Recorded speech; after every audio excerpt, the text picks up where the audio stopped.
जय श्री कृष्णा, जय श्रीमन नारायण। दोस्तों, आज हम सुनेंगे श्रीमद् भागवत महापुराण कथा एकादश स्कंद का 23वां अध्याय। इस अध्याय में आज हम सुनेंगे एक तितिक्षु ब्राह्मण का इतिहास की कथा। श्री सुखदेव जी कहते हैं, परीक्षित, वास्तव में भगवान की लीला कथा ही श्रवण करने योग्य है। वे ही प्रेम और मुक्ति के दाता हैं। जब उनके परम प्रेमी भक्त उद्धव जी ने इस प्रकार प्रार्थना की, तब यदुवंश विभूषण श्री भगवान ने उनके प्रश्न की प्रशंसा करके उनसे इस प्रकार कहा। भगवान श्री कृष्ण ने कहा, देवगुरु बृहस्पति के शिष्य उद्धव जी, इस संसार में प्रायः ऐसे संत पुरुष नहीं मिलते जो दुर्जनों की कटुवाणी से बिंधे हुए अपने हृदय को संभाल सके। मनुष्य का हृदय मर्मभेदी वाड़ों से बिंधने पर भी उतनी पीड़ा का अनुभव नहीं करता जितनी पीड़ा उसे दुष्टजनों के मर्मांतक एवं कठोर बांगवाड़ पहुंचाते हैं। उद्धव जी, इस विषय में महात्मा लोग एक बड़ा पवित्र प्राचीन इतिहास कहा करते हैं।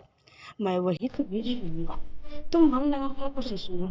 एक भिक्षु को तुमने सुधारा, उस समय भी उसने अपना धैर्य न छोड़ा और उसे अपने पूर्व जन्म के प्रभु उस पर कुछ अपने मानसिक उपकार प्रकट किए थे। उन्हीं का इस इतिहास में प्राचीन समय की बात है। उज्जैन में एक ब्राह्मण रहता था। उसने खेती, व्यापार आदि करके बहुत सी धन संपत्ति इकट्ठी कर ली थी। वह बहुत ही कृपण धनी और लोभी था। क्रोध तो उसे पाप में आ जाया करता था। उसने अपने जाति, बंधु और तिथियों को कभी मीठी बात से भी इज्जत नहीं किया। खिलाने पिलाने की तो बहुत ही क्या है। वह धर्म कर्म से रीते घर में रहना और स्वयं भी अपनी धन संपत्ति के द्वारा सभी पर अपने शरीर को भी सुखी नहीं था।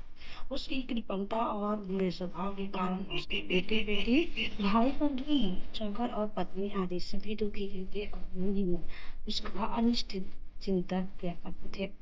कोई भी उसके मन को प्रेरित कर सकता और लोग दोनों से घिरता था। बस यक्षों के समान रहता था। उस धन से वह न तो धर्म कमाता था और न भोग ही भोगता था। बहुत दिनों तक इस प्रकार जीवन बिताने से उस पर पंच महायज्ञ के भागी देवता बिगड़ उठे। उदार उद्धव जी पंच महायज्ञ के तिरस्कार से सहारा, जिसके बल से अब तक धन टिका हुआ था, और जिसे उसने बड़ी बुद्धि और परिश्रम से इकट्ठा किया था, वह धन आंखों के सामने ही नष्ट हो गया। उस नीच ब्राह्मण का कुछ धन तो उसके दुर्यों ने ही छीन लिया, कुछ चोर चुरा ले गए, कुछ आग लग जाने आदि दैवी कोप से नष्ट हो गया, कुछ समय के फेर से मारा गया, कुछ साधारण मनुष्यों ने ले लिया और बचा खुचा कर और दंड के रूप में शासकों ने हड़प लिया। उद्धव जी, इस प्रकार उसकी सारी संपत्ति जाती रही। न तो उसने धर्म ही कमाया और न भोग ही भोगे। इधर उसके सगे संबंधियों ने भी उसकी ओर से मुंह मोड़ लिया। अब उससे बड़ी भयानक चिंता ने घेर लिया। धन के नाश से उसके हृदय में बड़ी जलन हुई। उसका मन खेद से भर गया, आंसू के कारण गला रूंध गया। परंतु इस तरह चिंता करते करते ही उसके मन में संसार के प्रति महान दुख, बुद्धि और उत्कट वैराग्य का उदय हो गया। अब वह ब्राह्मण मन ही मन कहने लगा, हाय हाय, बड़े खेद की बात है। मैंने इतने दिनों तक अपने को व्यर्थ ही इस प्रकार सताया। जिस धन के लिए मैंने सर तोड़ परिश्रम किया, वह न तो धर्म कर्म में लगा और न मेरी सुख भोग के ही काम आया। प्रायः देखा जाता है कि कृपण पुरुषों को धन से कभी सुख नहीं मिलता। इस लोक में तो वे धन कमाने और रक्षा की चिंता से जलते रहते हैं और मरने पर धर्म न करने के कारण नरक में जाते हैं। जैसे थोड़ा सा भी कोढ़ सर्वांग सुंदर स्वरूप को बिगाड़ देता है, वैसे ही तनिक सा भी लोभ यशस्वियों के शुद्ध यश और गुणियों की प्रशंसनीय गुणों पर पानी फेर देता है। धन कमा लेने पर उसको बढ़ाने, रखने एवं खर्च करने में तथा उसके नाश और उपभोग में जहाँ देखो वहीं निरंतर परिश्रम, भय, चिंता और भ्रम का ही सामना करना पड़ता है। चोरी, हिंसा, झूठ बोलना, दंभ, काम, क्रोध, गर्व, अहंकार, भेद बुद्धि, वैर, अविश्वास, स्पर्धा, लंपटता, जुआ और शराब, ये 15 अनर्थ मनुष्यों में धन के कारण ही माने गए हैं। इसलिए कल्याणकामी पुरुष को चाहिए कि स्वार्थ एवं परमार्थ के विरोधी अर्थ नामधारी अनर्थ को दूर से छोड़ दे। भाई बंधु, स्त्री पुत्र, माता पिता, सगे संबंधी जो स्नेह बंधन से बंधकर बिल्कुल एक हुए रहते हैं, सब के सब कौड़ी के कारण इतने फट जाते हैं कि तुरंत एक दूसरे के शत्रु बन जाते हैं। ये लोग थोड़े से धन के लिए भी क्षुब्ध और क्रुद्ध हो जाते हैं। बात की बात में सौहार्द संबंध छोड़ देते हैं, लॉक डांट रखने लगते हैं और एकाएक प्राण लेने देने पर उतारू हो जाते हैं। यहाँ तक कि एक दूसरे का सर्वनाश कर डालते हैं। देवताओं के भी प्रार्थनीय मनुष्य जन्म को और उसमें भी श्रेष्ठ ब्राह्मण शरीर प्राप्त करके जो उसका अनादर करते हैं और अपने सच्चे स्वार्थ परमार्थ का नाश करते हैं, वे अशुभ गति को प्राप्त होते हैं। यह मनुष्य शरीर मोक्ष और स्वर्ग का द्वार है। इसको पाकर भी ऐसा कौन बुद्धिमान मनुष्य है जो अनर्थों के धाम धन के चक्कर में फंसा रहे। जो मनुष्य देवता, ऋषि, पितर, प्राणी जाति, भाई, कुटुंबी और धन के दूसरे भागीदारों को उनका देकर संतुष्ट नहीं रखता और न स्वयं ही उसका उपभोग करता है, वह यक्ष के समान धन की रखवाली करने वाला कृपण तो अवश्य ही अधोगति को प्राप्त होता है। मैं अपने कर्तव्य से च्युत हो चुका हूँ। मैंने प्रमाद में अपनी आयु, धन और बल पौरुष खो दिए। विवेकी लोग जिन साधनों से मोक्ष तक प्राप्त कर लेते हैं, उन्हीं को मैंने धन इकट्ठा करने की व्यर्थ चेष्टा में खो दिया। अब बुढ़ापे में कौन सा साधन करूँगा। मुझे मालूम नहीं होता कि बड़े बड़े विद्वान भी धन की व्यर्थ तृष्णा से निरंतर क्यों दुखी रहते हैं। हो न हो अवश्य ही यह संसार किसी की माया से अत्यंत मोहित हो रहा है।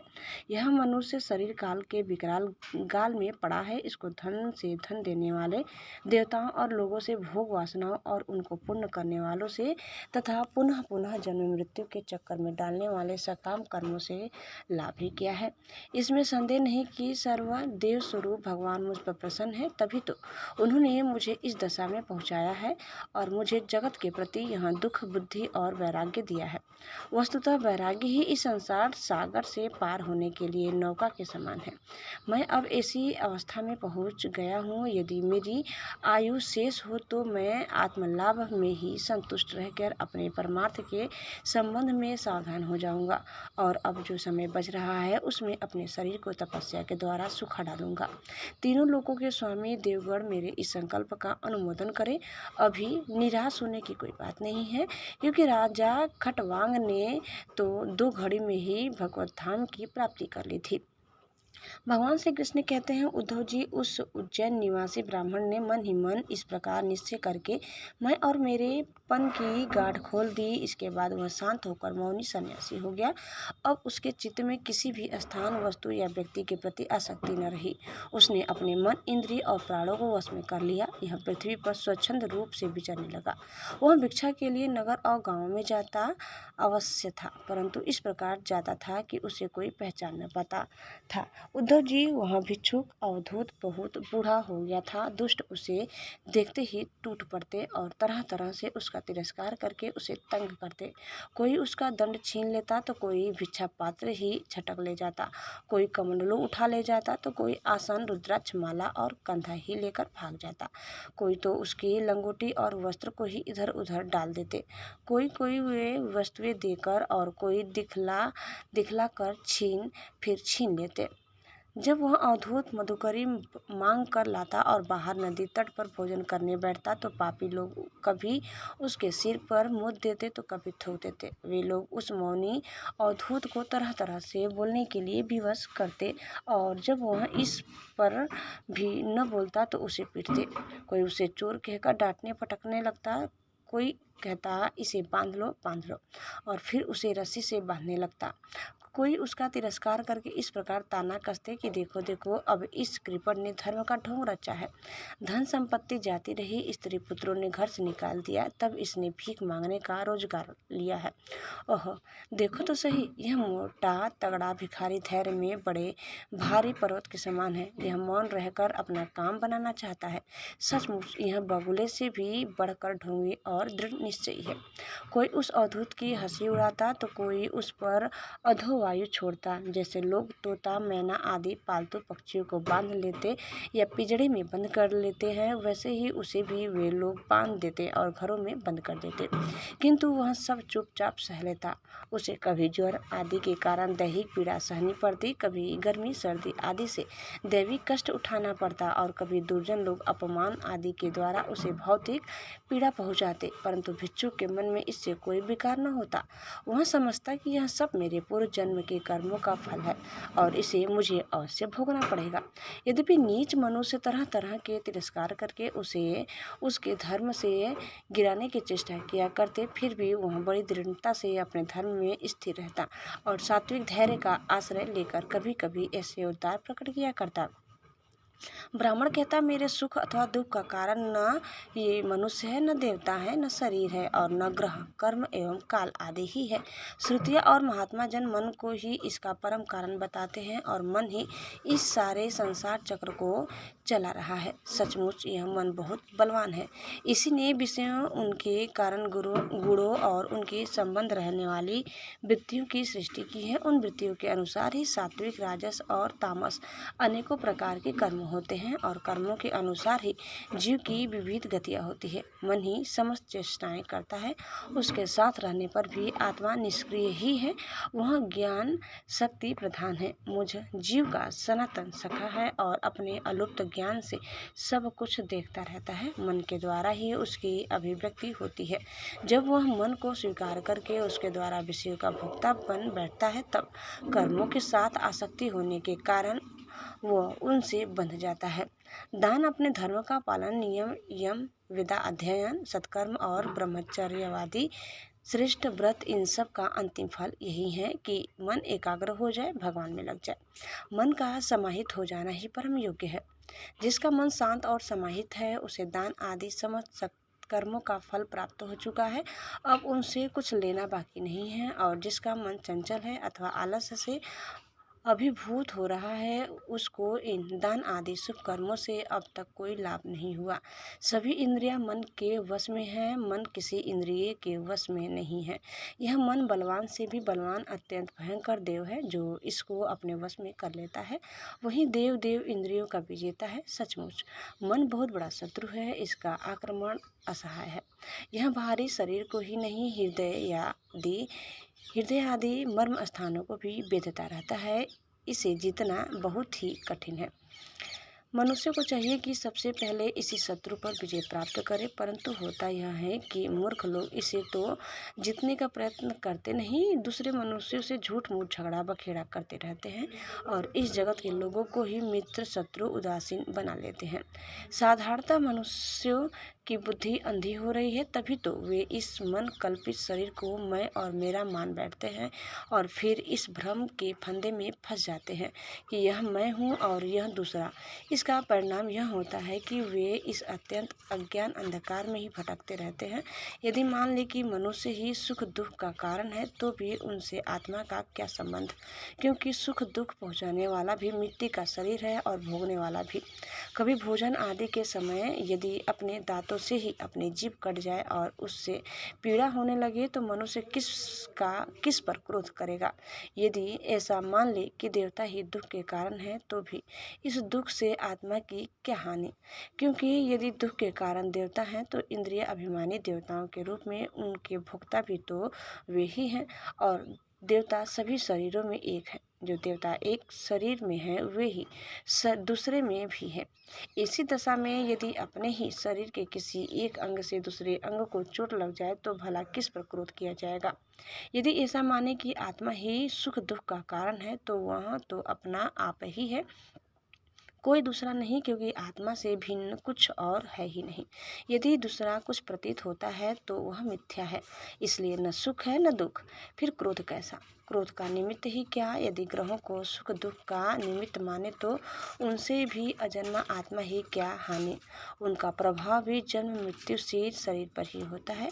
ग्रहों की पीड़ा तो उनका प्रभाव ग्रहण करने वाले शरीर को ही होती है और आत्मा उन ग्रहों और शरीर से सर्वथा परे है। है, तब भला वह किस पर क्रोध करे। यदि कर्मों को ही सुख दुख का कारण माने तो उनसे आत्मा का क्या प्रयोजन, क्योंकि वे तो एक पदार्थ जड़ और चेतन उभय रूप होने पर ही हो सकते हैं, किंतु देह तो अचेतन है और उसमें पक्षी रूप से रहने वाला आत्मा सर्वथा निर्विकार और साक्षी मात्र है।